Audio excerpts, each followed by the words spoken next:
Welcome, everyone, to Intensity Broadcasting for coverage of the iRacing Super Stock League Superspeedway Series, sponsored by Fort Worth Screen Printing. Tonight, we will be at virtual Daytona International Speedway for 30 heart-pounding laps in the NASCAR Gander Outdoor Trucks.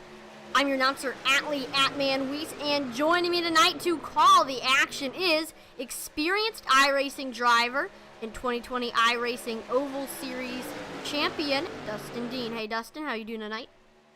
I'm doing really good. I had a long day of work, went by Walmart.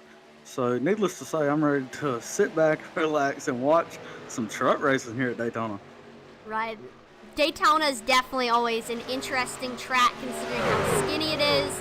But sometimes we see drivers try to make it 3 wide, and that can make for some exciting racing. So we'll see what happens here and how well these drivers do when taking on Daytona. Now, before we get too much into the action, let's go ahead and thank our sponsor, Fort Worth Screen Printing. Since 1997, Fort Worth Screen Printing has provided quality screen printing services to promotional products distributors, marketing firms, advertising agencies, and users throughout the United States. Fort Worth Screen Printing is the official apparel supplier of 2 big NASCAR teams, Mike Harmon Racing and Rick Ware Racing. Now, if you are in need of quality screen printed t-shirts, please look them up on Facebook at Fort Worth Screen Printing or find them online at fwscreen.com. And for your convenience, I have actually put the link to Fort Worth Screen Printing's website in the description if you are interested in some quality screen printed t-shirts.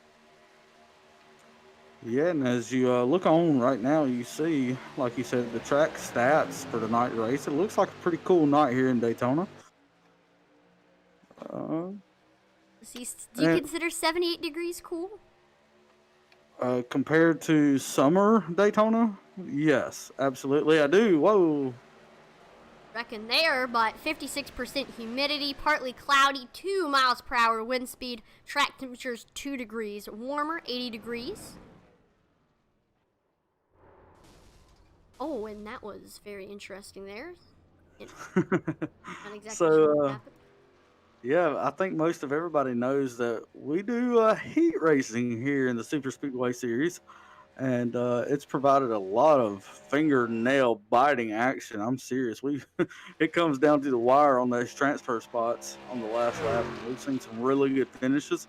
I don't think tonight will be any different. Oh, right. I mean, a lot of times you've compared it before to musical chairs where when that music stops, you have to push or shove or your way in. Wait, were those cars just on the road course? That's what I was just about to say, Atlee. Yep, they're on the road course. Somebody's having fun out here tonight. I did not know you could actually do that even if the configuration is not the Daytona road course. That's very interesting. I'm sure you can always find your way to the road course. I know at Charlotte you can actually get onto the Roval, even though it's the full oval course. Yeah, it can be very interesting, especially when your car is not set up for that. Now, I do have to ask before we go into qualifying. I know tonight's field is packed with some amazing drivers. Who do you have your eye on tonight? Well, nobody in particular. I mean, we have our usual suspects up here. I have to say, I pulled for him last week. I got to pull for him again. How about John Garrett in that 66 machine? I think it's time for him to finally get one. Another driver who's been performed very well, but he needs a win. Had a tough break last week. Raymond Ridenour II. Actually, he is not in the field tonight. I apologize for that. All right, let's pick another driver. How about Crystal King? Yeah, Crystal King, she always does good in qualifying. And she's always usually up there at the end of the race, just never can make it happen. So maybe tonight, as they do start qualifying, we'll see exactly how fast she is as the first couple of trucks starting to make their way out right now. Sweet, let's see who is the fastest with no other cars on the track. This is, by the way, Fixed Setup Racing here in the iSSL Superspeedway Series. And I like fixed setups. It really puts the emphasis on the driver talent above, having a better setup and just completely dominating the field. So yeah, I've always been a big fan of fixed, and I think NASCAR itself is actually getting closer and closer to a fixed with all the rules they have in place. I agree with you when you say that. I mean, NASCAR would be. I mean, we've so far we've seen Michael McDowell, Christopher Bell, and William Byron win. So those are a lot of names that you don't normally see in the win column. So you're right. We might be getting closer to fixed setup racing. Yeah, I think we'll definitely see some changes as Garrett Maines. Atlee, nobody has talked to me about why drivers take that first lap so slow. I don't understand. So there is iRacing and myth and lore that if you drag the brakes, then it can get your RPMs up and it can warm your tires up. It's in myth and lore, so you can't always believe that stuff. But it looks like, there you go, everybody's doing it. What all the cool kids are doing. There's Jason D. Maines dragging the brake. These drivers do have 10 minutes, so they can take their precious time to drag their brakes. The question is, if this is a known thing, I wonder how long it's going to take before Ian Martin, the league owner, starts banning this kind of stuff. I'm sure it's coming. Has it proved a competitive advantage?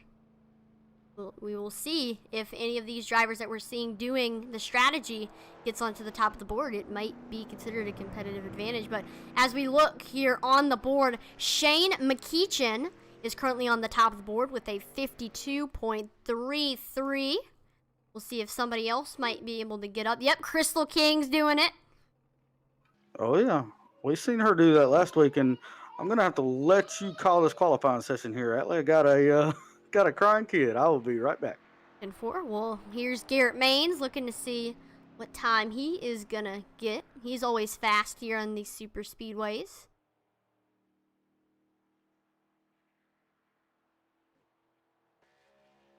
So far, though, nobody's been able to get by Shane McEachin. There he is in that 21 machine. He's about to get his second lap on the board. Ooh, is 200th slower than his best time. There's William H. Scott Jr. slowing down. These drivers do have 2 laps. And remember, the top 5 in qualifying will automatically advance to the feature and will not have to go through heat races, which is, a lot of people don't realize, is a pretty big advantage considering how hectic and unpredictable the heat races can be. There's Dustin McGuinness jumping to 5th on the board, 52.36. Brandon Chuberko. He's been really good recently. He finished 3rd last week. Do not remember, Jason D. Maines and Garrett Maines finished side by side. It was about 1900ths of a second was the gap, and it was a very, very close finish between father and son. Matthew Baker. He's about to, we might be able to see if he can improve on his second time. First was a 53.17, goes down to the apron. And he does improve, and he jumps all the way up to 3rd. 52.35. But, oh, somebody jumps to the top of the board, and that's Brandon Chuberko with a 52.30. And within within a thousandth of that is Christian Sanford with a 52.30 as well, and it ended up coming down to the thousandths. But still, Brandon Chuberko has the faster time. John Garrett is getting set to turn his lap. Matthew T. Lee, James Batzer, Travis Paul, Curtis Critchley still need to get on the board. Garrett Maines jumps to the top of the board along with Andrew Navarro, but Garrett Maines did have the faster time with a 52.26. So he's gonna now be on the top of the board. And that's going to knock Brian Conover out of the top 5. Crystal King, who did the brake dragging strategy, got to 11th on the board. Andrew All right. Oh. Everybody is settled and good, and also Garrett Maines. Wow, very settled and good up there on the pole position, Atlee. Right, again, he got a 52.26. Andrew Navarro, though, not far behind, 200ths off with a 52.28. So both of those CGE drivers looking pretty stout. Yeah, I'm just looking through the field here and seeing some of the names. A lot of them we know. Some of them I've never seen before. Right, and that's not the same every single week, where we see some new faces and some old favorites. Absolutely. Matthew T. Lee just came across the screen. We know he's always got a chance. James Batzer, same story there. He's always there at the end. Right, he's throughout this series, a lot of times he's had trouble getting through the heat races. He's been in 11th a bunch of times and hasn't been able to make it to the feature. So maybe we might see him able to get to the feature tonight. Yeah, there's the driver that I think has a good shot to win tonight, John Garrett, in that 66. He carries the same sponsor as the race sponsor, Fort Worth Screen Printing. And we're getting ready here pretty soon to have that national anthem performed by none other than my wife, Jordan Dean. Right, so again, at this time, we would like to take a moment to listen to the singing of our national anthem performed by Jordan Dean. Oh, say, can you see by the dawn's early light what so proudly we hailed at the twilight's last gleaming, whose broad stripes and bright stars through the perilous fight o'er the ramparts we watched were so gallantly streaming, and the rocket's red glare, the bombs bursting in air, gave proof through the night that our flag was still there. Oh, say does that star-spangled banner yet wave o'er the land of the free and the home of the brave?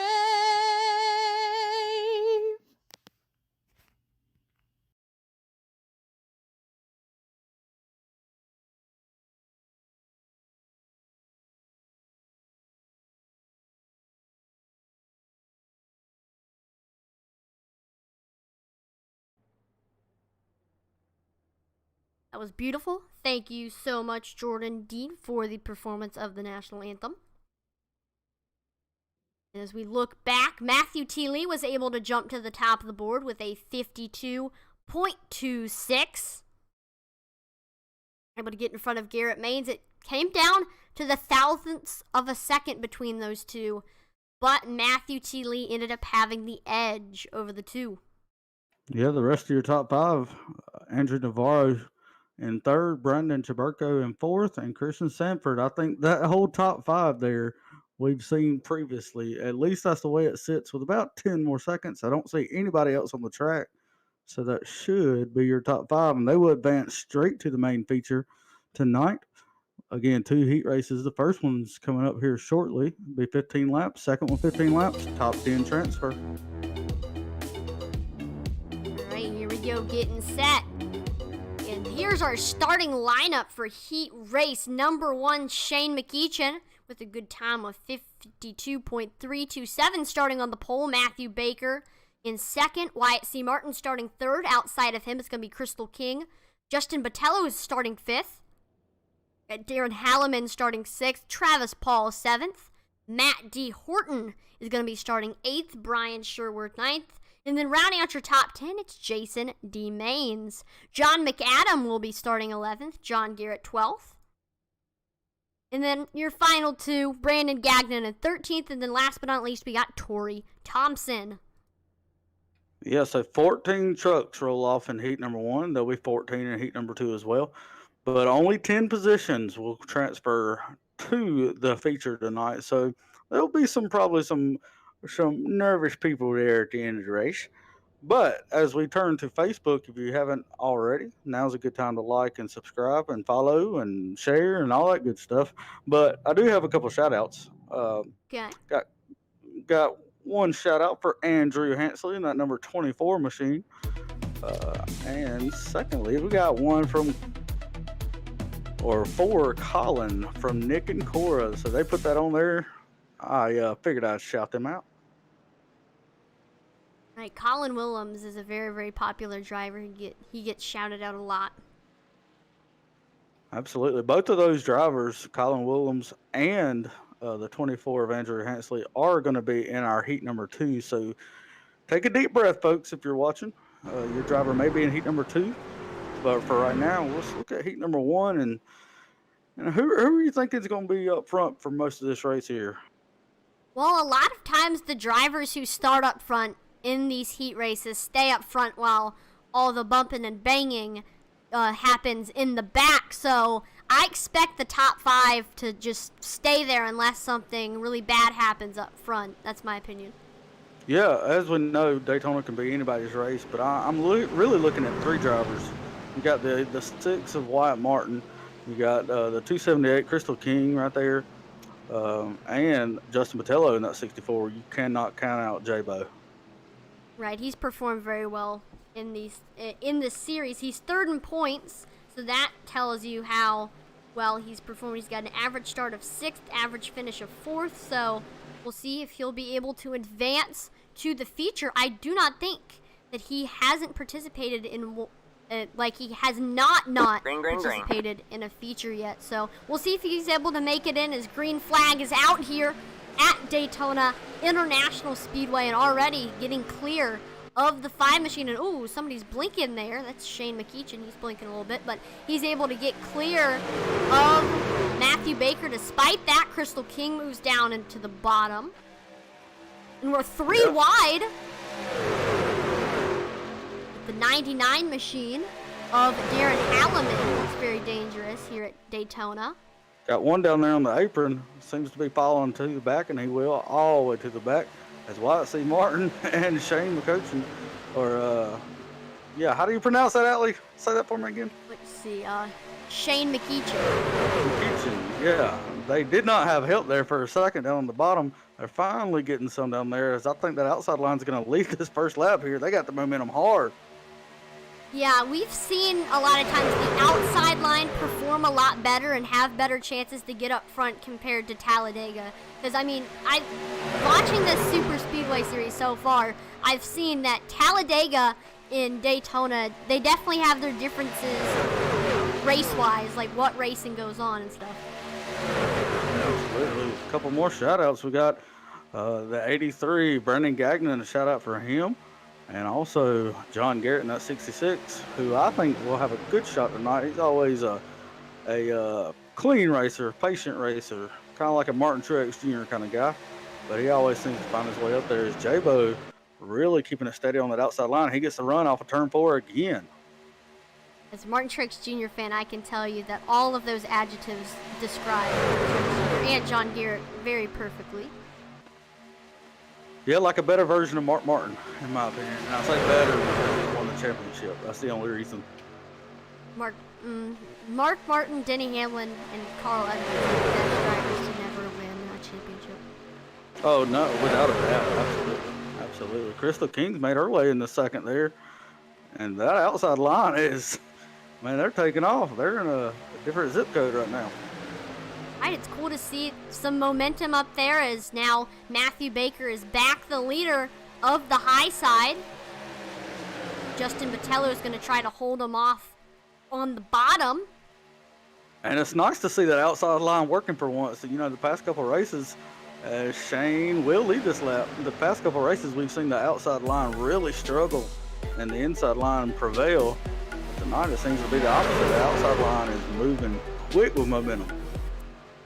Right. I mean, like you said, past few races, we haven't seen the outside line do too much. And I'm not sure whether it's been the weather or the drivers in the field, or I don't know, but I mean, it hasn't been working too well. But here we see another outside run.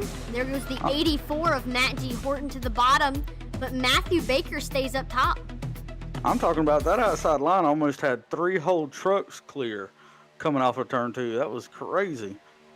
But the inside line, because he went down, Wiz led this lap. Matt Horton, top of the board, but Matthew Baker is not giving up on the outside line. This is going to be a good heat race right here. I don't know. I think Matthew Baker might be content staying on that outside line, considering the fact that he was clear of Justin Botello, but the 84 of Matt D. Horton said snooze you lose, and he went down to the bottom and took that spot, and so then the 5 of Matthew Baker could not get down there. Yeah, but just like that, Matthew Baker's, like you said, he's having fun on that outside line, but I don't know, that momentum isn't as strong, and it may have a lot to do with the pusher there. You got the 43 of Jason Maines right behind Matthew Baker, trying to get him up there, but just doesn't have the momentum that they had earlier. And who's behind Jason? That is, Brandon Gagnon is behind Jason Maines. So those are 3 really good drivers up on the high side, but they haven't been able to get a good run. Yeah, I'm sure it has a lot to do with the 2 that are down at the bottom there, Matthew Horton and Justin Botello. I really feel like they have a lot to do with that, as they are really good pushers and they know what they're doing here. And so it'd be really cool to see over the whole course of the race just how much that outside line can stay with them, and if they ever actually do pull out in front of them. And I think if they can get organized is definitely the name of the game line-wise if you want to get momentum on the bottom and the top. If you can get your line very well organized, then you're going to be the fastest of the 2 lines. Yeah, absolutely. They're trying to get it working right here down the backstretch, but just don't seem to have the push that they need. Finally getting nose and nose here, making an edge, but he will not clear him going down into 3. That was the first time in a while, though, that Matthew Baker was able to get nose to nose to that 84 of Matt D. Horton. So that's progress. Maybe if they can stay organized like they are in the next couple of laps, we may see that 5 in the lead. And just like that, we cross halfway here. Only 7 laps to go in this 15-lapper. And I think some drivers will start getting antsy here as we come down to the closing laps, especially around that top 10 position. Right, from 9th to 13th, I'd say, are the drivers that are antsy and I guess you could say uncomfortable right now. Wyatt C. Martin, Brian Sherwood, Travis Paul, John Garrett, John McAdam, just to name a few of those drivers from 9th to 13th. We'll see if they'll be able to A, stay in the top 10 or make their way into the top 10. Well, the only way I really see them getting any closer to the front is making a 3rd lane, because right now they're side by side from first all the way through the field. Actually, they're just side by side everywhere. And so that doesn't leave a whole lot of room to move around and make moves on people, especially when you got the leaders here side by side the whole way around. Oh, trust me, with 2 or 1 to go, you will see somebody make it 3 wide. Trust me. Oh, I have no doubt about it.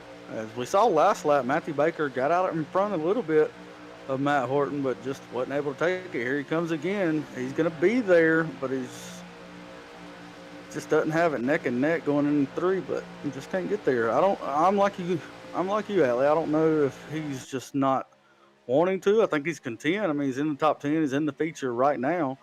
So maybe he is content just staying there and not really pushing the issue. Right. I mean, once you're in the top 10, you got to just try to stay there, not get involved in anything, not get too antsy and make a move that you'll regret later.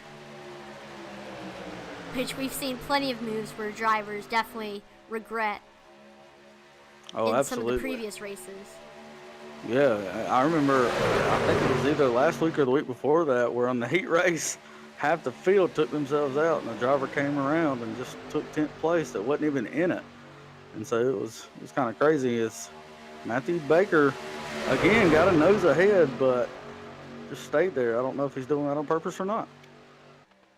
Yeah, I mean, with everything I've seen so far, I'm pretty sure Matthew Baker is he's content with staying up there.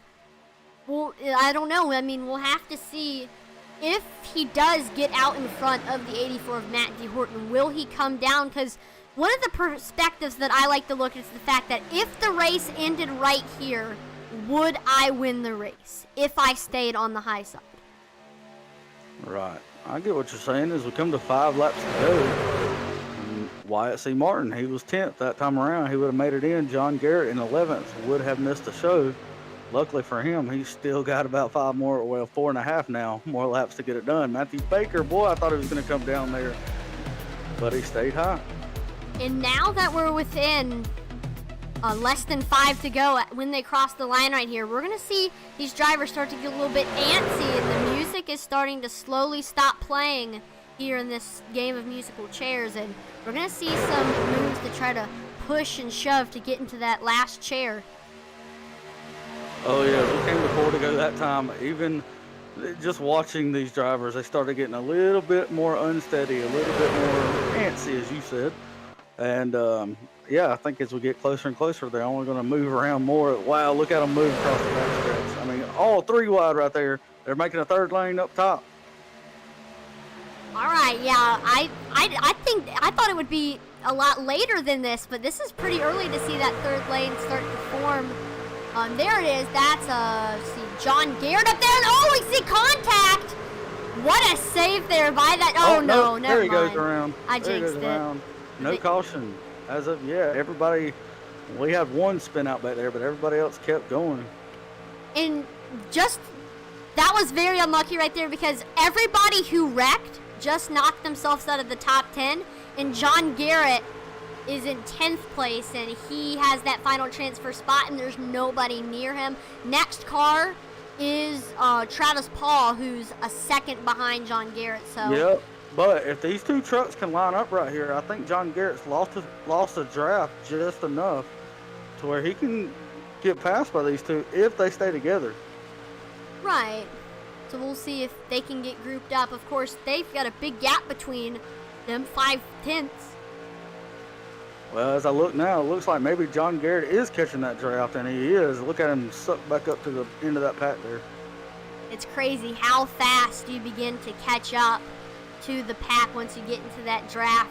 Don't want to be getting too fast. You might see John Garrett once he gets to the back of someone, he'll maybe let off a little bit. But now the thing with these rest of the top 10 from 9th through 1st is they need to calm down, okay? They need to just be content with where they are, considering the fact that 11th through the rest of the field is like nowhere near them. Oh, I would go single file right now if I was them. What are they doing? Why do you want to continue going side by side? I would drop, just like John Garrett's doing, drop to the back and just ride. I mean, you're in this thing, why even risk it? I don't know though. I mean, you want the bragging rights, the glory of winning the heat race though. I mean, there is no money or points or anything for the heat race win. White flag. So final lap, and for now, we'll take a look at the battle up front just because right now in 10th place, I mean, it's not a question. John Garrett's got that final transfer spot with Travis Paul. He's 7 seconds behind John Garrett, but right now, clear of Matthew Baker is Matt D. Horton. Here comes a good run on that high side. He's going to try it. I think he's been there, he's been patient, been steady. I think now's the go time. If he can get that push from the 43, he might have something, but wow, that inside line is just taking over here. And it looks like it's going to be between those top 2. Will Justin Botello pull out? Crystal King thought about pulling out. There goes on the apron Brandon Gagnon, and Matt D. Horton is going to take our heat race 1 win. Wow, wow, wow. What a race. What a race indeed. It looks like actually Wyatt C. Martin was in 10th spot there. Am I? I might have just not came around yet. Well, John Garrett probably was able to make it by him. But we're getting set, gridding for our second heat race. Go ahead and get our starting lineup here. There we go. And this is our Heat Race 2 starting lineup presented by our sponsor, Fort Worth Screen Printing, and scorching time of 52.338. It's the 97 of Brian Conover starting in first. William H. Scott Jr. will be starting second.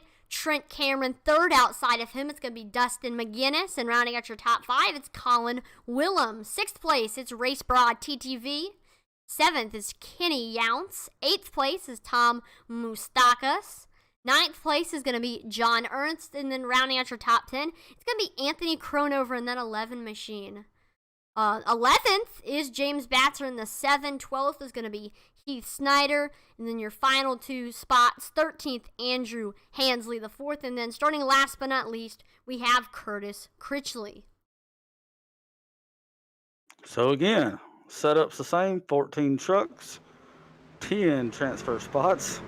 I don't think it'll be as easy as it was for John Garrett there just to go around and comfortably make his way into the top 10. I think this one might have a little bit more action in it. Well, that depends on if we see another wreck where the caution does not come out. I mean, that's what hurt those drivers from 11th through 14th is the fact that the caution did not come out. Yeah, absolutely.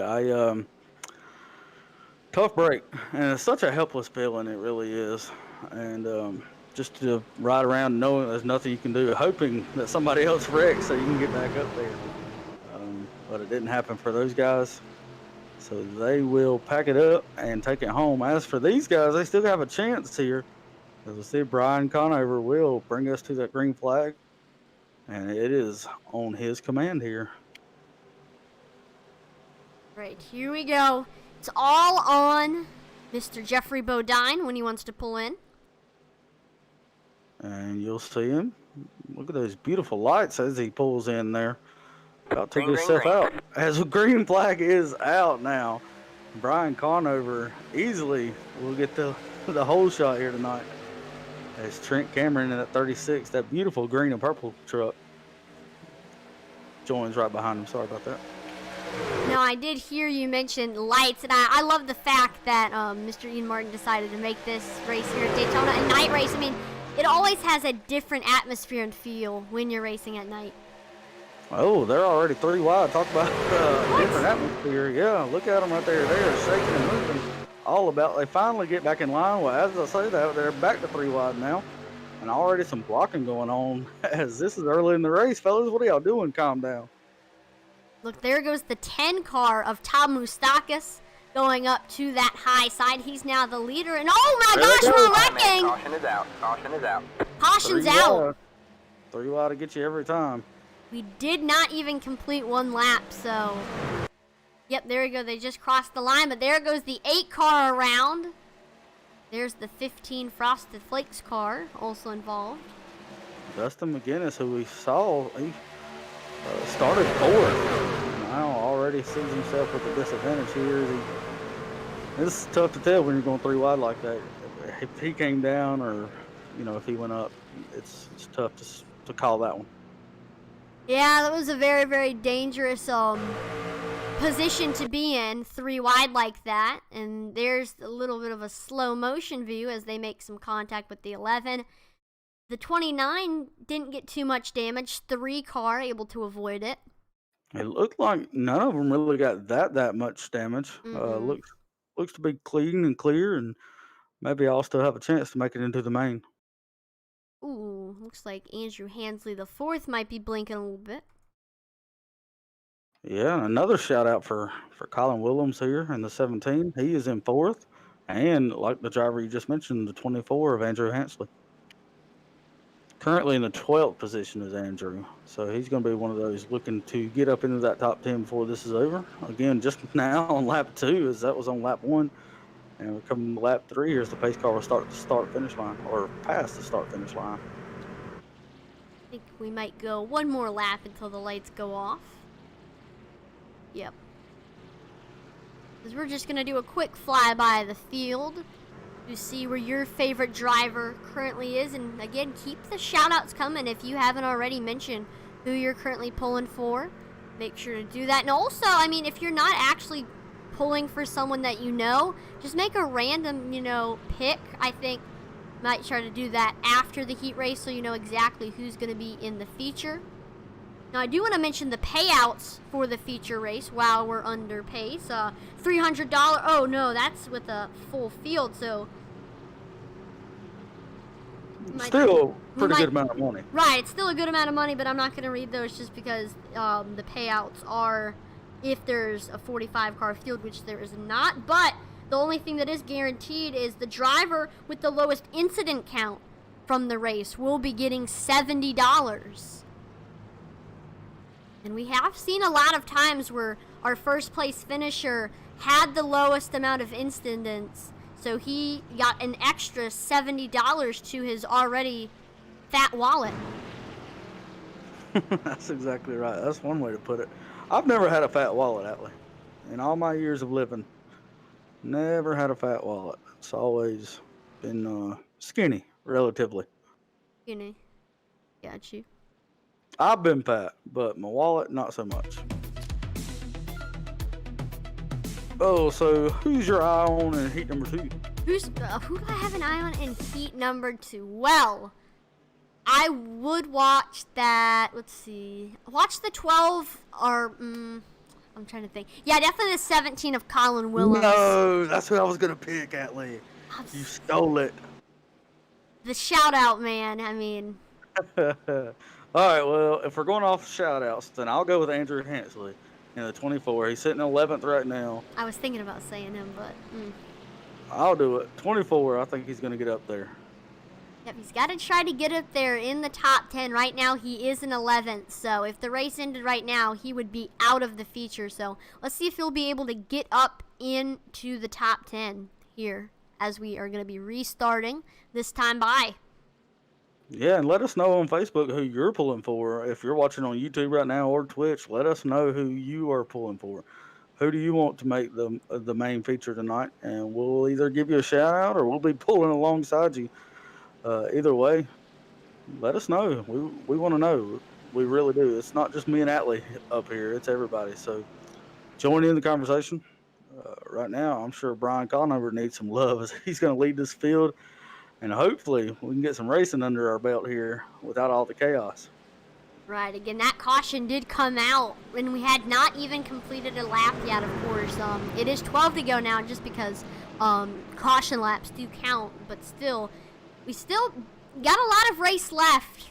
So not even 10 to go yet. So still a lot of time. Nobody's out of the race yet.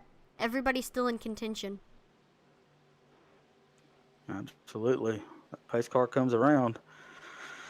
And it's always time for nerves here at Daytona as that pace car is going to pull off here right now. There he goes. And it's left to these drivers to take the green, and they do. Brian Conover will lead this field, gets a good jump there, as I think Trent Cameron was trying to time it a little bit better, and he jumped the start, had to back out of it, and now he's left all alone on the high side as they go down in turn 1. Yeah, the 10 of Tom Moustakis, and we're 3 wide. The 25 was making it 3 wide there at one point. He now pulls in behind the 3. But right now, the high side is just really faded out. But ooh, that might give it some momentum. The 10 machine of Tom Moustakis goes back up there to the high side after moving down there on that restart. Yeah, and if the second heat's anything like the first, I think they're going to get a huge run off of turn 4 and lead this lap here. We'll have to check. Oh, yeah, there's the run. Not quite as strong as we saw in heat number 1, in fact. No, he's not going to lead the lap. Brian Conover. Yeah, he's not. By 11 100ths of a second. But they're equal as we enter 1 and 2. If they can keep it organized and get a good run, we might see a new leader here in just a couple of laps. Yeah, I think that 17 is pushing strong down there on the inside, and that's what's keeping Brian Conover up there. Trent Cameron in that purple and green car, he's easy to see, giving a push to Tom Moustakas, trying to make something happen on the outside here. We're counting down, only 10 laps to go, less than that now, as they come back around. Right, so it's go time now for the drivers that might have been holding back, waiting for a caution.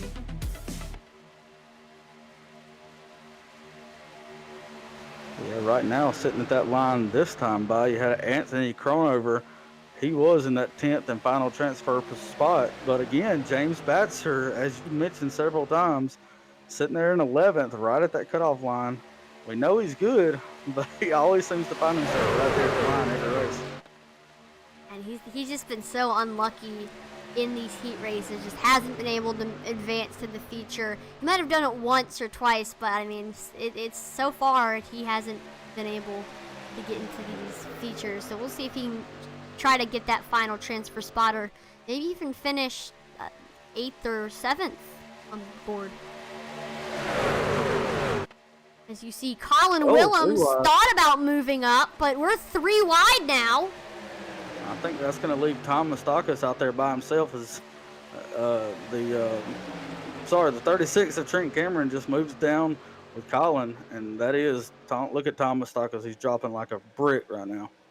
Yeah, that's a sad process where somebody moves up, and then everybody else has to decide who are they going to go with, and it's definitely hard to be the odd man out like Tom Moustakas. As you can see, you just drop like a brick once that happens. But I will say Colin's got a heck of a run there on the outside line. Pulled up right side by side with Brian in the 97. Didn't get quite the momentum he needed, but look at this off of turn 4. They're going to get a run, and it's going to be strong. I don't know if they're going to be able to lead, but he's at least going to be there coming to the line. No. Oh, wow. Tied. The scoring loop says they were tied coming to the line that time. Wow. And there goes Colin Willems taking the lead. He drops down in front of that 97 machine of Brian Conover, and that's now going to put the 36 machine of Trent Cameron as a leader of that high side. And I thought he tried to make it 3 wide there. He's got the 3 of Race Broad TTV behind him. We'll see if he can give Trent a good push and try to get that top up to the front again. Things are definitely getting hectic down there for sure. Man, they're making it 3 wide in places. They're jumping inside, outside lane. Definitely a lot more action here this night than we've seen previously. As right now, Trent Cameron leads that outside line, trying to make his way back up to the front.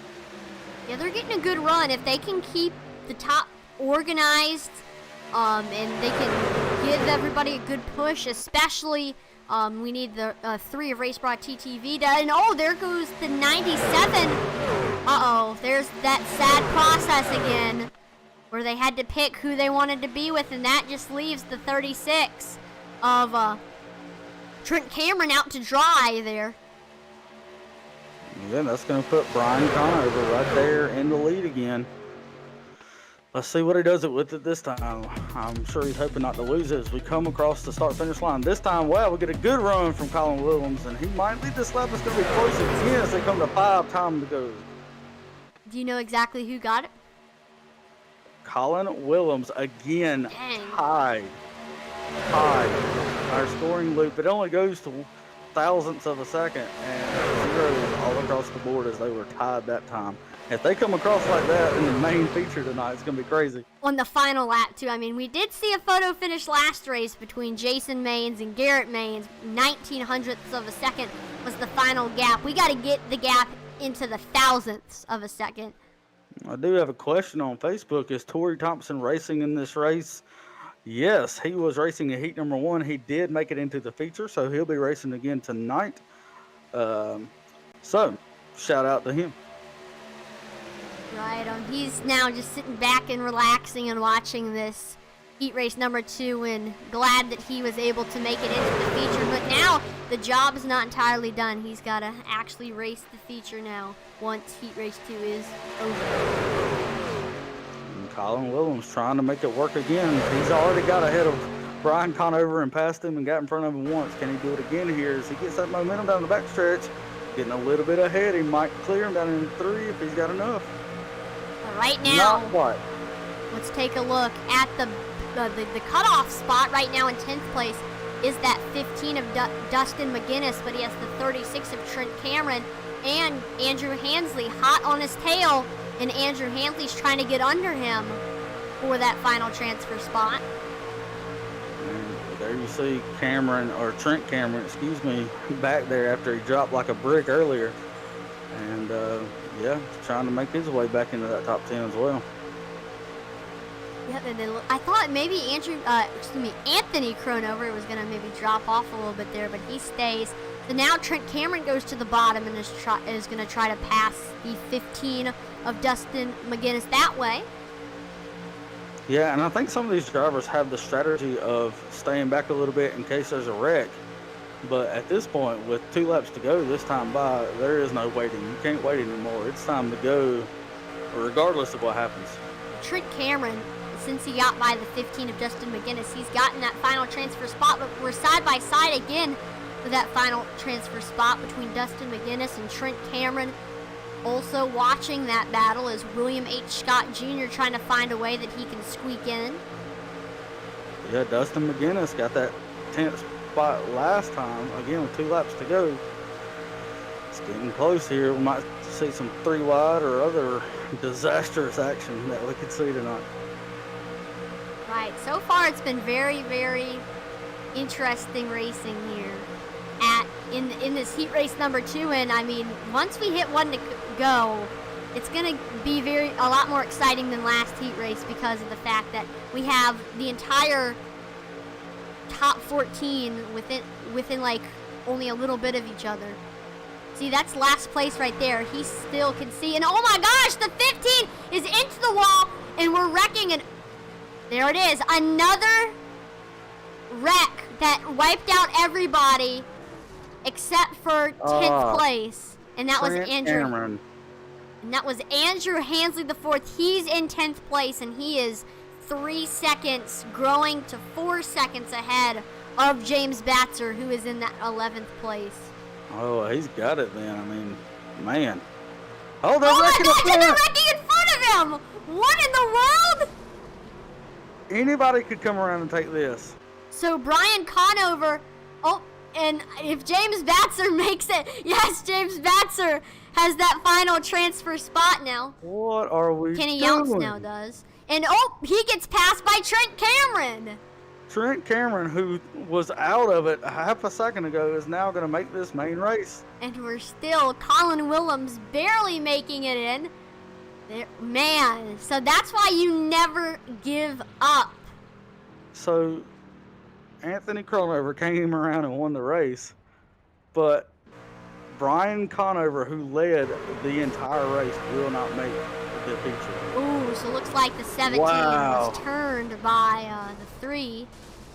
And Of that's race Brian cars. Conover there, you see, upside down. Wow. Wow, wow, wow. And there we go. We're switching now to gridding for our feature event here at Daytona International Speedway. And here is our starting lineup for this race. And with a scorching time of 52.262, Matthew T. Lee is starting on the pole for the feature. Garrett Maines is starting 2nd. Andrew Navarro 3rd. Outside of him, it's Brandon Schuberko. And then rounding out your top 5, it's Christian Sanford. Starting P6, Matt Horton in the 84 machine. Anthony Cronover in the 11 will start 7th.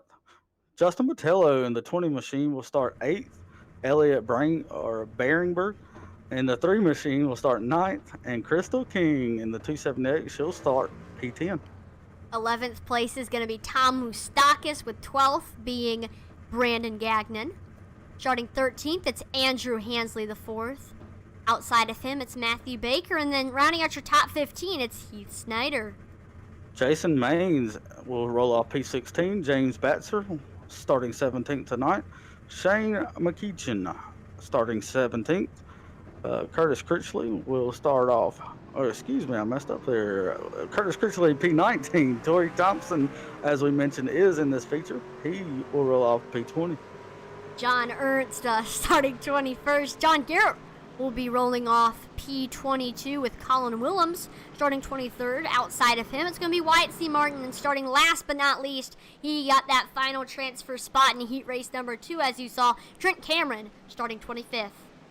Well, that probably took the top spot of the most craziest, intense finish we've seen in a heat race. That was unbelievable. So first, I mean, you saw that wreck, and it looked like everybody involved was out of the race. And then we saw the other wreck up front, and that just, I mean, that changed everything. I mean, I couldn't have asked for a better heat race. I mean, I hope the actual race is on the same level of excitement as the heat race.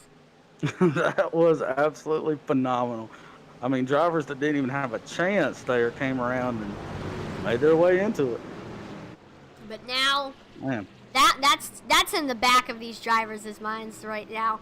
Right now, they are focused on the feature at hand as we are getting set to go green. Matthew T. Lee on the bottom, Garrett Maines on the top, starting on that front row, and then we got everybody else behind them. Anybody can win this race here at Daytona. 25 drivers, only one can win.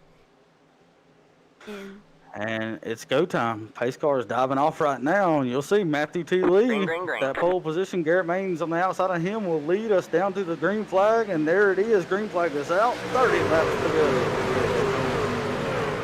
We are side by side as we enter turns 1 and 2. I believe Garrett Maines might have the nose there, but they're pretty much equal. There goes Justin Botello heading to the bottom of the racetrack.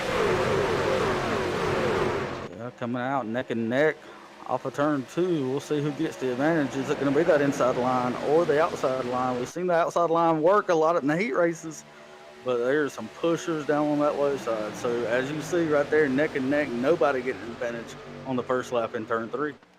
So I think who's going to lead this lap is going to come down to who's going to be the better pusher, Andrew Navarro or Brandon Chuburko. Let's see, since they're neck and neck, who's going to get this lap, or will it be a tie as we've seen before? It's going to be Andrew Navarro. Oh yeah, he got that momentum. It did it to me again. Garrett Maines did it to me again. He's got that 2 machine, and it confused me. Right, Andrew Navarro is actually the 42 machine. I think we've seen 2 2s on the track, so I think Andrew Navarro changed his number on purpose so it wouldn't mess with Garrett Maines' car. Gotcha. Still on iRacing, Garrett Maines is listed as 1, so it was confusing there. But he is the number 2 machine on that outside line. He led lap number 1, and coming around trying to lead lap number 2 here, and it looks like he's got the momentum enough too. That's a tie if I were for lap times. Garrett Maines by 31 thousandths of a second over Matthew T. Lee. Man, let's hope they can keep that as close as it was right there throughout this race. We finally see a third lane starting to prevail up there. Let's see, Tom Ustakas and who's that? That's the 21 of, oh yeah, that's Shane McEachin. So they're trying to start a third line. Let's see if anybody else heads up there to join those two.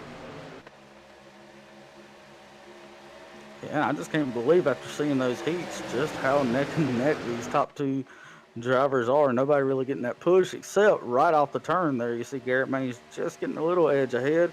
It looks like it's going to be closer this time. Wow, Matthew T. Lee by 4 1,000ths of a second that time. I wonder how long. Oh, looks like Matthew T. Lee is going to get probably the largest gap that he's had all race so far over Garrett Maines. But here comes that high side getting fantastic momentum. Brandon Chuburko gives Garrett Maines a great push. And Garrett Maines is clear of Matthew T. Lee, and there he goes, pulling down to the bottom of the racetrack. And I really like how he waited to the last second there before he pulled down. That really broke the momentum that the lower line had there. And so gave him the push, and as you can see, he's clearly going to lead this lap. The rest of the field back there is getting 3 wide and a little antsy.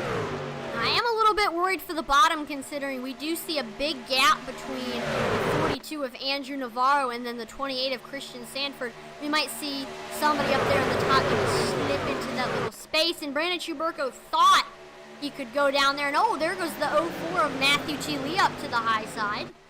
Yeah, he's not content staying down there for long as he pulls Garrett Maines, the same card he just did, pulls to the outside line. He gets that momentum. Same pusher, Brandon Chuberko. Not able to clear him that time, but he was pretty close to it.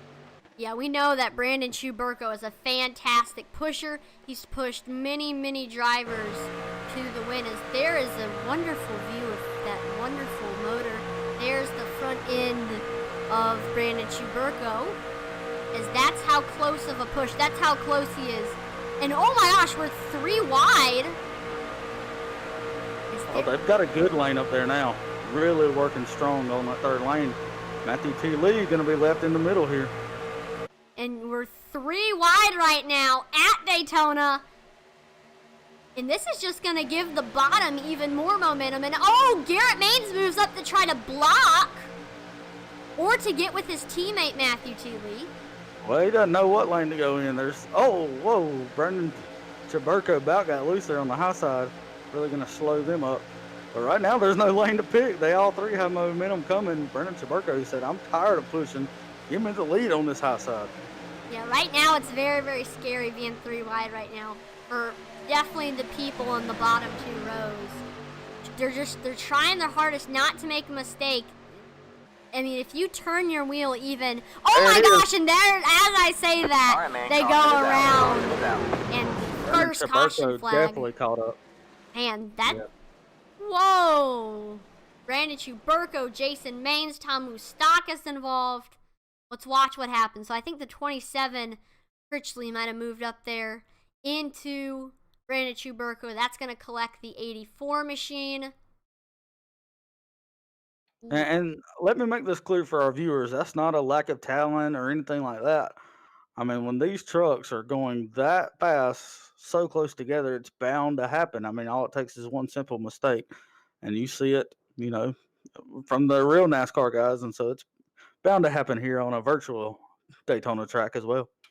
Let's take another look at that accident from the view of Curtis Critchley. Did he come up maybe a little bit there? Let's see. But also, you see Brandon Chuberko's coming a little bit lower. Well, now he goes up high.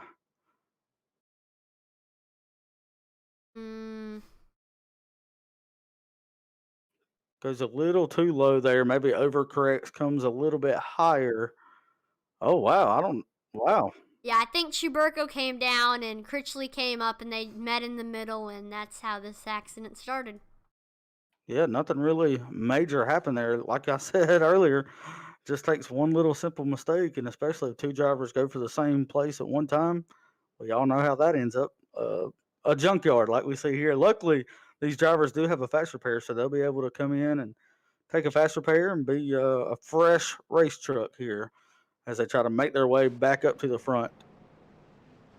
And when the caution flag came out, Garrett Maines was marked as the leader, with Matthew T. Lee in 2nd and Andrew Navarro in 3rd. Yeah, and I know Brandon Gagnon is one of those trucks that didn't seem like he was even going to make it to this feature, and then chaos ensued, and he made it, and now he's sitting P5, looking really good. Our leader, or our winner of heat number 2, Anthony Cronover, in the 8th position. Just to call out a few more, Andrew Hansley, who we've seen come through there on that heat number 2 chaos.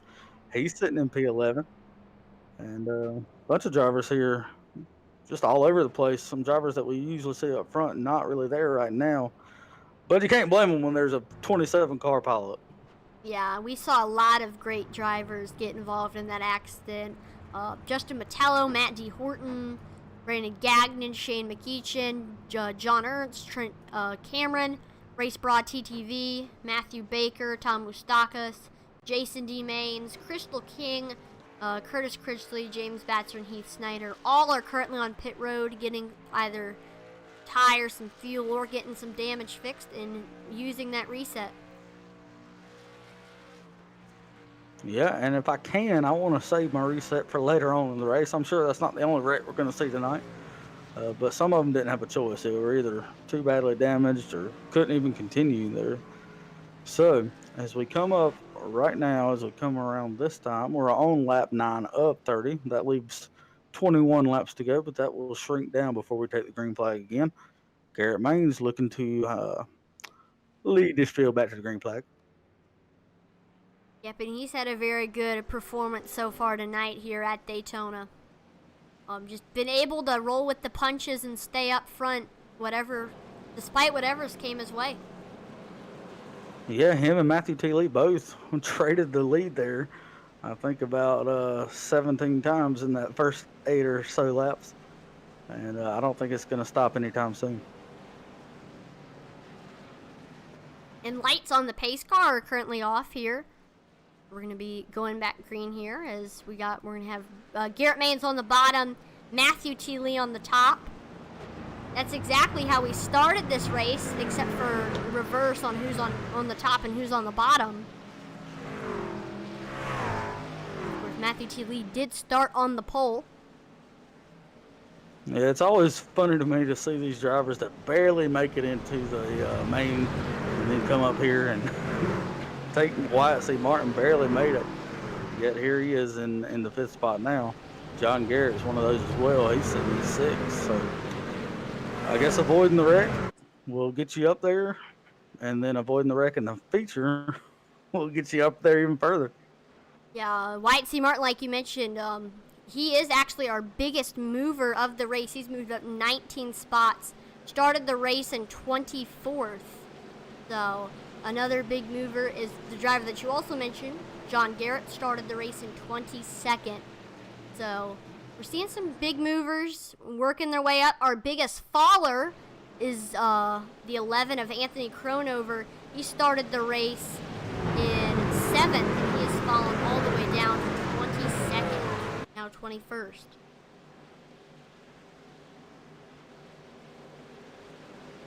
Yeah, tough break. Hopefully he has a fresh truck and make his way back up to the front, as we need a green flag before we can start racing here.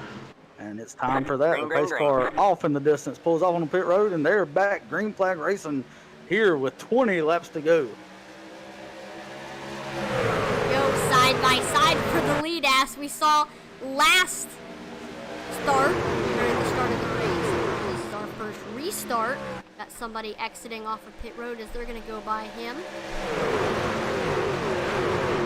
Got a big shift of drivers moving to the outside lane. That'll give that momentum they need. Matthew T. Lee trying to get ahead here on the restart. They know it's crucial on the restart because it's so hard to actually get clear of the other driver, but you want to do it when you can, and right now is a perfect time. But as you can tell, yeah, the neck and neck is very important. Trying to make it through right there on the high side. Yeah, it's Justin Mettello, Brandon Chuberko trying to make it 3 wide. We'll see if maybe it looks like Matthew Baker is thinking about being up there as well. See if anybody else maybe goes up there to join them. And yeah, like you said, those two drivers really making headway. There is a third driver that goes up there, give them some help, and they're trying to make it 3 wide again. See if they can make it all the way to the front like they did last time. I will say Brandon Chuberko is one of those in that 12 machine trying to make his way up to the front. He made it work earlier, and we've seen him here in the past. He likes that high line, so let's see if we can get it done.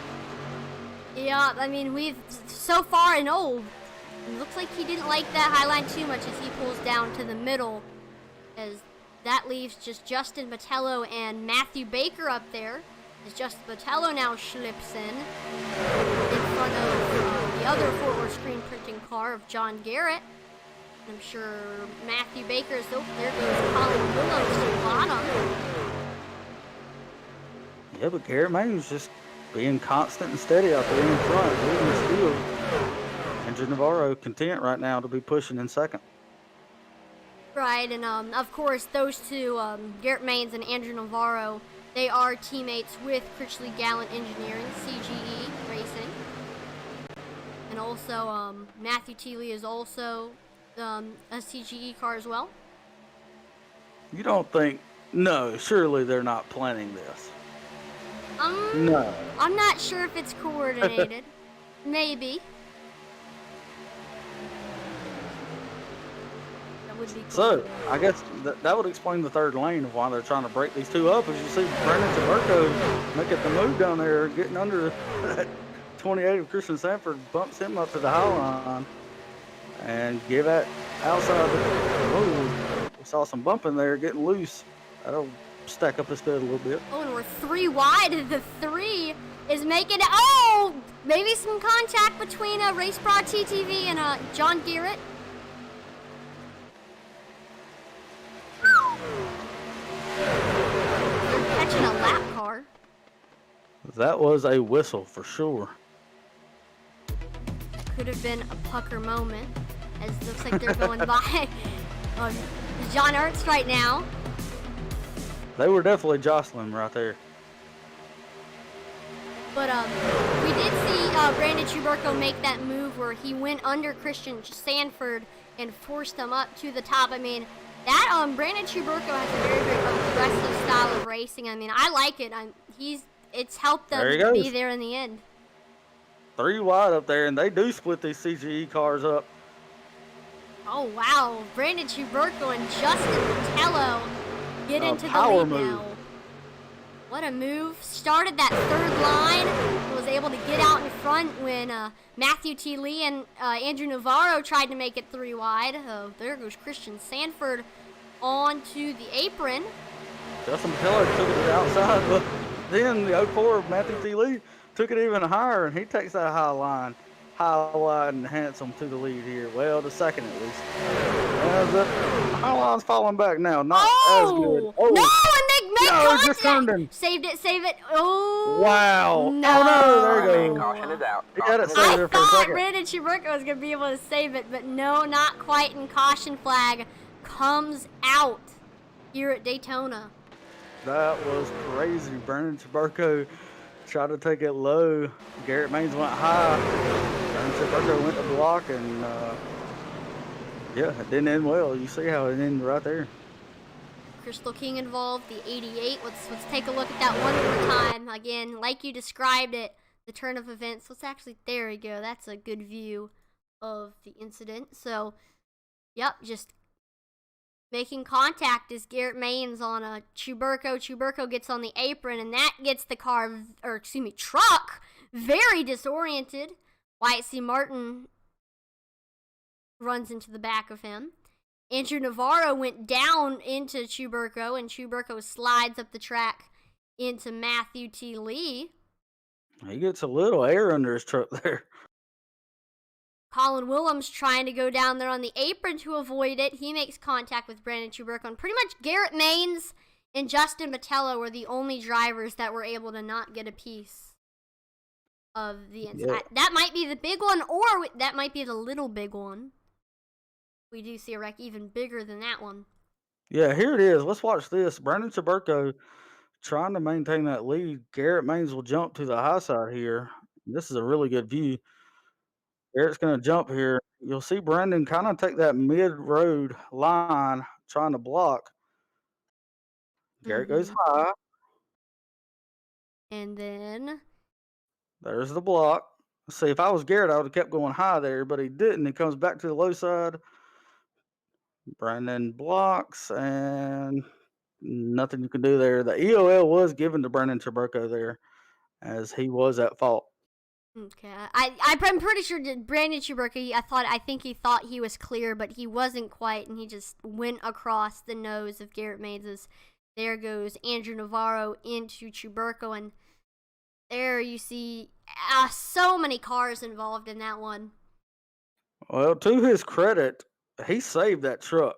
There was a separate incident behind him Right. that got him into that, but yeah, he completely saved his truck, and yeah, everybody else just stacked up and got it all going crazy there. Now, I gotta explain something. So Daytona's got 33-degree banking, and Chuberko got in between the flat bank and then the actual banked portion of the track. So that's like getting in like a little crevice, like in between the car seat, and that just got him really, really disoriented. Almost like a rock in a hard place. Right. Oh my goodness. All right, so folks, if you don't know, Intensity Broadcasting actually has a podcast that comes out every Sunday evening. And so be looking out for that. There will be a video of me shaving my head. Yes, it is embarrassing. Yes, I'm not proud of it. But that being said, it's because we hit 1,000 followers on Facebook, and we're well over that now. Trying to reach 2,000 is our next goal, and I told Atlee and everybody last week, or maybe it was 2 weeks ago It at was this 2 weeks point. ago. Yeah, I shave, or I will shave my beard if we hit 2,000 by May the 1st. And so if you haven't hit that like button and followed, it's time to do that now.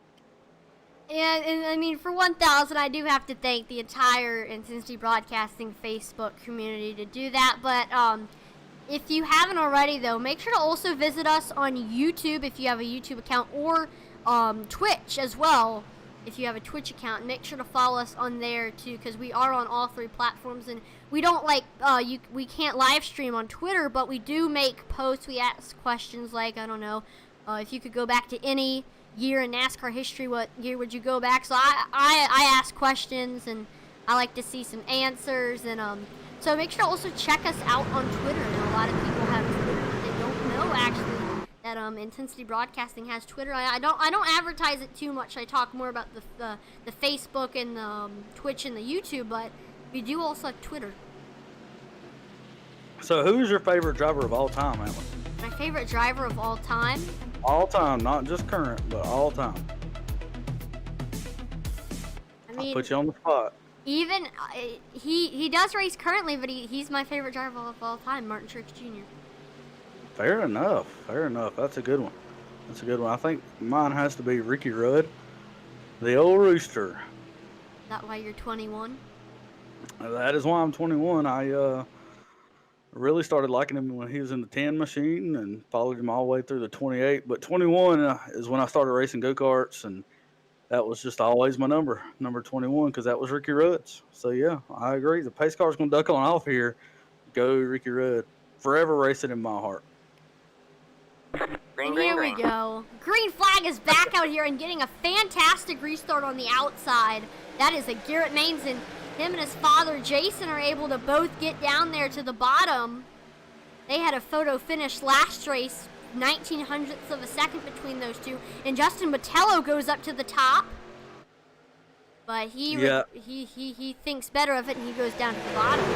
I was just about to say, I don't think Justin Pillow is going to sit here in third. I think he's going to take the high line. There he goes, trying to make the high line work already. We know J-Bo. We know that he's not content staying there in third. He's wanting to lead this thing, lead as many laps as he can. Right now, he's got the momentum. He's working up on the outside. See if they can get it done here on this lap.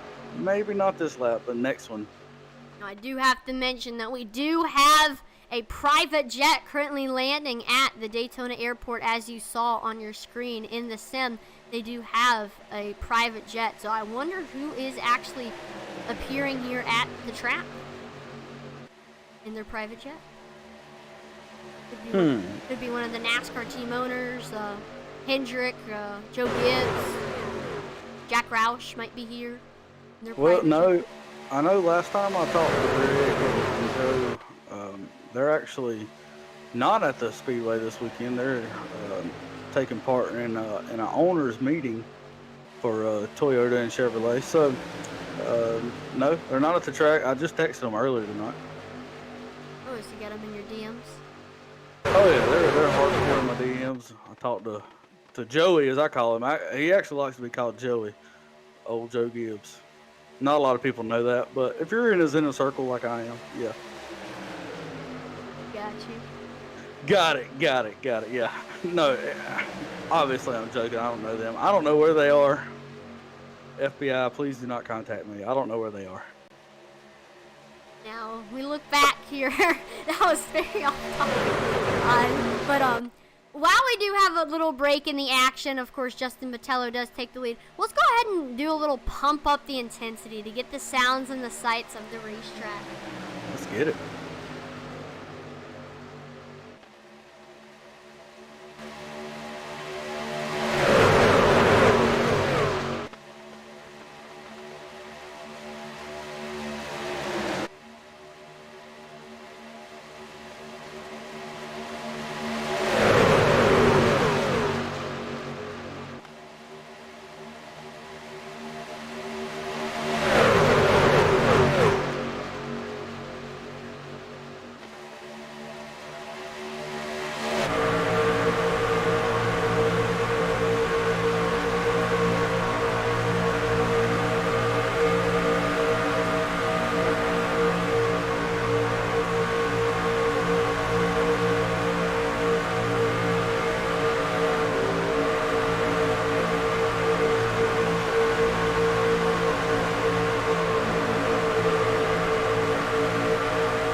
Awesome, pump up the intensity. Hopefully you enjoyed the race car noise. It is one of my favorite noises on the planet. Boy, I think the and oh drivers my gosh, took we're note. wrecking right now. Oh my gosh. Luckily we went back live when we did, because we just had a big wreck and I didn't see exactly what led up to that. So we'll go ahead and get a wreckage replay.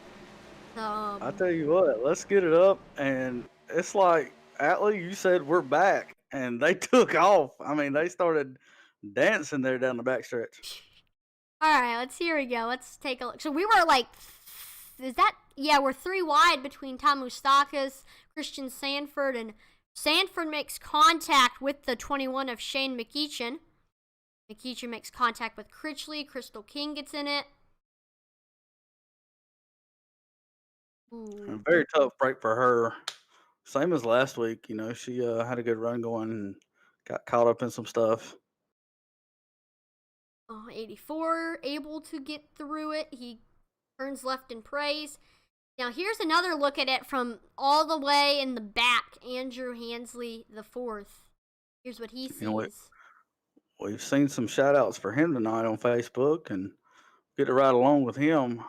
Christian Sanford in the 28 will get the EOL from race control, so that he had something to do with it. Fast forward a little bit to find it. There we go. So as you can see right now, Andrew Hansley, he sees some smoke and he's like, oh, and he had nowhere to go. Pulls right into, who's that? That's Thompson. Oh, it's Tori Thompson. My apologies. Couldn't think of the name there. Maybe didn't get too much damage. Should be all right here. And then he helps the grounds crew and he mows the lawn there. Going through the grass. That's really nice of him. I will say that Daytona has one of the most beautiful infields.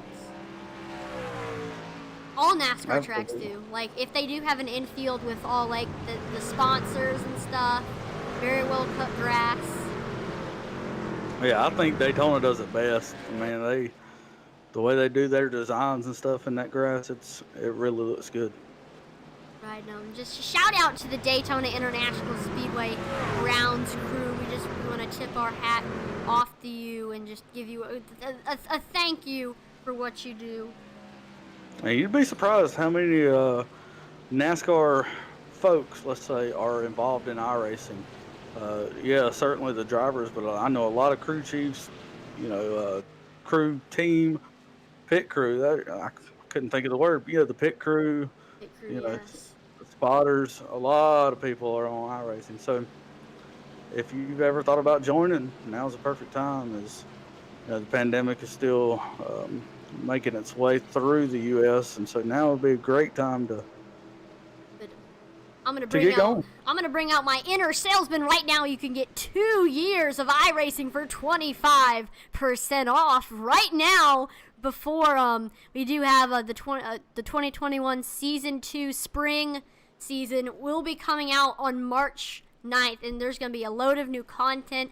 We're going to see the new super late models, Bristol Dirt, and so much more. They gave us a little teaser of what looked to be a dirt road, like a Baja track that might be added. So I know a lot of people who love that kind of racing. So there also might be that added. I'm not exactly sure which cross track that is, but right now, again, 2 years for 25% off. I mean, if you like racing, then I mean it's for you, and you like driving. You've always wanted to drive. Yeah, absolutely. I actually just did that this week. I renewed my subscription. Got 2 years. It was ended up being like $139 or something like that. So yeah, it's a great deal. If you actually think about it, it's regularly like $13 a month, and so it's over 275 something. But if you do it during this deal, you save about $150 over 2 years. But enough of this infomercial. We're about to go back green here, and we're gonna see a green-white checkered here. Well, I'm just telling the fans the same thing I told my wife to convince her. That's all, Allie. Right. I mean, if I can convince her, I can convince the fans. That's all. I got you. But I mean, seriously, if you're interested in getting iRacing, I definitely recommend it. Whether you get the monthly, 1 year, 2 years, I do 2 years for 25% off. I mean, you can't resist that deal. But I mean, whatever subscription you decide is best for you, I recommend it. And you start off with a bunch of tracks as well. When you start off without even having to buy, you get like Charlotte, a bunch of the legacy tracks, USA, Langley. We're about to go back green here. Green flag is back out here at Daytona International Speedway, getting a good restart on that high side. Garrett Baines can move down to the bottom. And just 3 laps to go here, or 2 laps to go, excuse me. Not officially a green-white checker, but 2 laps to go nevertheless. And I think that inside line's got it working right now until we get some more drivers trying to go high as they come out of turn 2. Garrett Baines seemed to be in control, but Justin Metello takes the outside line with him there, and he will make a run at this lead.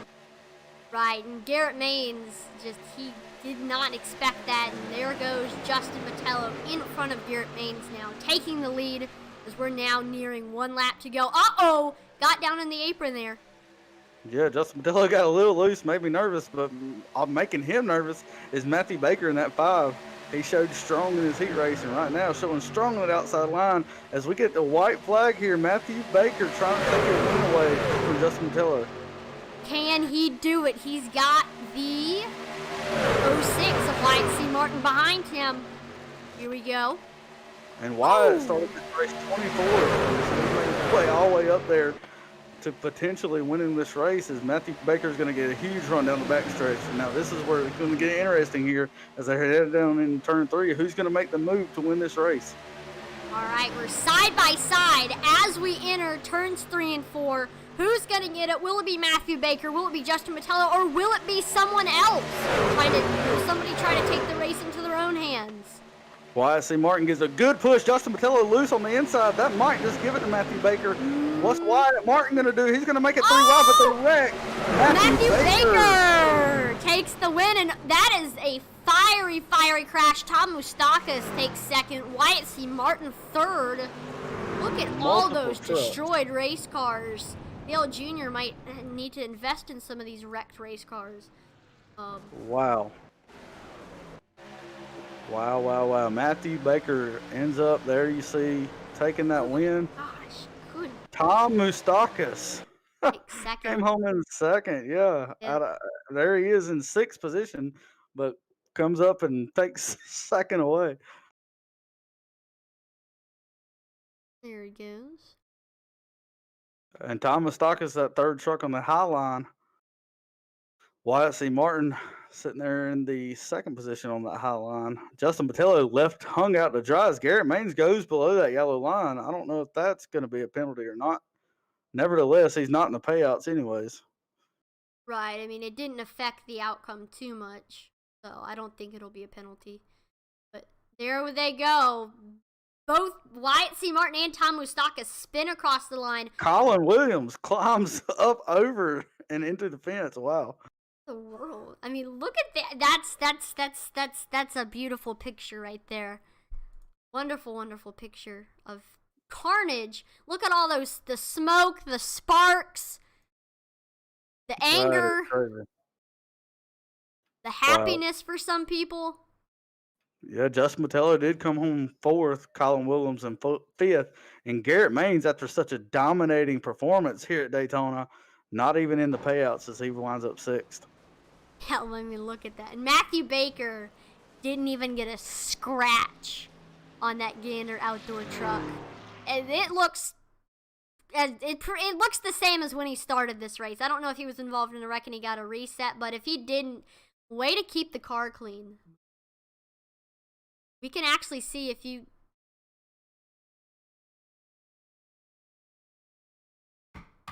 We're going to actually take a look to see how many incidents Matthew Baker had. As we can do it right here. Go to entries.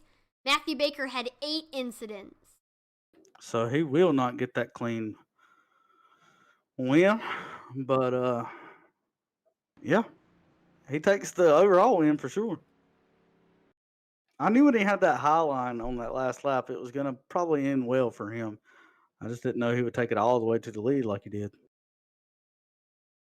See if he burns it down. I'm sure he will. And there we go, going across the grass. Slides all the way there. And whew. Celebrating that win. Let me tell you, winning a race at Daytona is awesome. Not only for the pay and just for the glory of Daytona, but you just survived this mayhem, and that's just a great feeling. Right. I mean, this was a very chaotic race here at Daytona. Absolutely. So, we ready to call in Mr. Wyatt C. Martin to see what he has to say about the thing? Let's get it. All right, Wyatt, this is Dustin and Atlee in the booth. You got a copy? Yep. Man, walk us through that after starting P24, making your way through everybody, and just about getting a win there at the end. How'd you see this race? I saw it as a loss in the beginning, starting dead last. I did not expect it at all to make it up to the front, and then got wrecked and making my way back up there. It's just all luck for me whenever I get up there. Just a crazy race. You definitely gave Matthew Baker the push that he needed, and then tried to make it work at the end there. Did you think at any point, I maybe shouldn't have did that move?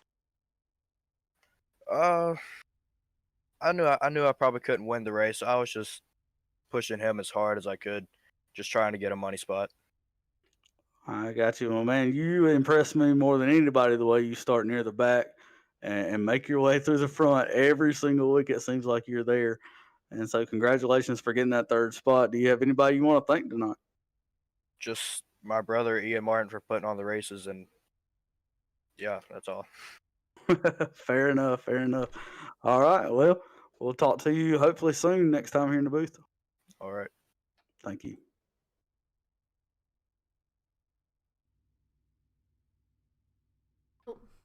And that will do it for Wyatt. Let's bring in second place, Tom Moustakis. Hey, Tom, this is Atlee and Dustin in the broadcast booth. Do you have a copy? Sweet. Well, started this race off in 11th place. You were able to make your way up through the field, and you were there in the end. Then we saw some carnage up in front of you. You coming to the line, you were like in 6th, and then when all the carnage happened, you ended up coming out on not on top, but still in second place. I mean, what happened here from like your point of view here at Daytona? Just I was in one of the early wrecks, I think like lap 7 or 8, and then I had to take my quick fix. So then there was the second big wreck. I barely made it through that. I missed 2 guys real close, and then at the end there, just ended up. I had to get up to the outside. I restarted on the inside and got to the outside. I was third up on the outside, and just was hoping for like fifth, and then came off turn 4, and everybody started getting crazy. So pulled off second somehow. Right, so I mean, coming into that, like the final green, or it wasn't technically green-white checkered, but still, we were coming to 2 to go there. I mean, what was going through your head? What were you thinking on doing? Had to get up to the top. I was restarting, I think, ninth, and the last restart we had, I think, with like 8 or 9 to go, I didn't take the opportunity to get up to the outside and stayed on the bottom. Couldn't go anywhere, so I just knew I had to get up to the outside. It's the only place you can go to make moves. So got up there and got lucky at the end. I got you. Well, any shout-outs or sponsors you'd like to thank before we let you go?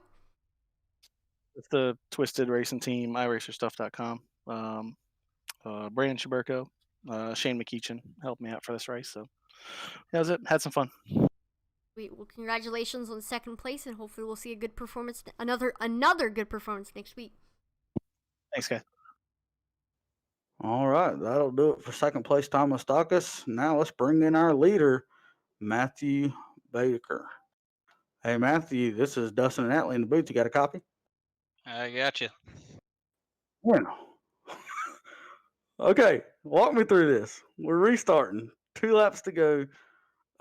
We've seen Matthew T. Lee, Garrett Maines lead a lot of this race, but you're in contention. What are you thinking going into this, man? I'm just thinking I need to get to the top. Whoever's on the top second row, they didn't get too good of a start, so I took advantage of it. Went up in front of Jason's there, cut it kind of close. But on that last lap, I lost my spotter in 3. He disconnected, so I was driving in the blind there, and then everyone wrecked behind me. Off of turn 4, you had all the momentum and all the lead. I don't think you really need a spotter there, but nevertheless, man, congratulations. Is there anybody you'd like to thank tonight? Thanks, man. Yeah, I just want to shout out my spotter, Chris Whitaker, New Boat Goot Racing, helped me with my setup, getting us out here, and we running these laps all throughout the hours. And just like to thank my family for watching and grinding, and finally got the win. So finally paid off. Well, I do have one more interesting question I have to ask you, Matthew. So it's really a 2-part question. Number 1 is, how are you going to spend this money? Number 2, I do have 2 needy kids if you want to donate any. Yeah, so probably not the latter part, but I'm definitely gonna probably use the rest of this money to just get every entry fee now for these next 3 weeks. Absolutely. Well, keep using it for entry fees and hopefully keep building it up. And as I say that, man, I hope we talk to you soon here in the booth. Thank you for spending time with us. Hey, man. Thanks, man. Thanks for putting it on. A lot of fun. Absolutely. Thank you. Well, Dustin, final thoughts for this race? I tell you what, again, Wyatt C. Martin proved to be a factor, starting in the back, making his way all the way to the front, and almost got it done there coming off of turn 4. So that was really impressive. Also impressive is just how much not only Garrett Maines dominated, but he dominated from the low side. I really thought after heat number 1 that high side would be the place to be, and it was off of turn 4 on the final lap. But a lot of this race, the inside line was dominant. Right. I mean, this was a great race, and that final lap was absolutely crazy. Coming in to the finish line, we just saw so many people who were in contention for the win get knocked out. Garrett Maines, Matthew T. Lee, Andrew Navarro, and the seas seemed to part for Matthew Baker, and he ended up getting the win on that high side. So, yep, I will say, very first time we've seen in a long time, maybe the first time ever, we did not see a green-white checker there at the end. Yes, it was an unofficial green-white checkered, but right. Yeah. I know what you mean. Well, let's wrap it up here. Thank you, everyone, for watching this race here at Daytona International Speedway for the iSSL Superspeedway Series. Make sure to like, follow, and subscribe to Intensity Broadcasting on Twitch, YouTube, and Facebook, as we are on the road to 2,000 followers on Facebook and 1,000 still on YouTube and Twitch. And also make sure to check out Intensity Broadcasting on Twitter. I'm Atlee Atman-Weason on behalf of the whole Intensity Broadcasting team. Thank you so much for watching, and please join us next time. Over and out.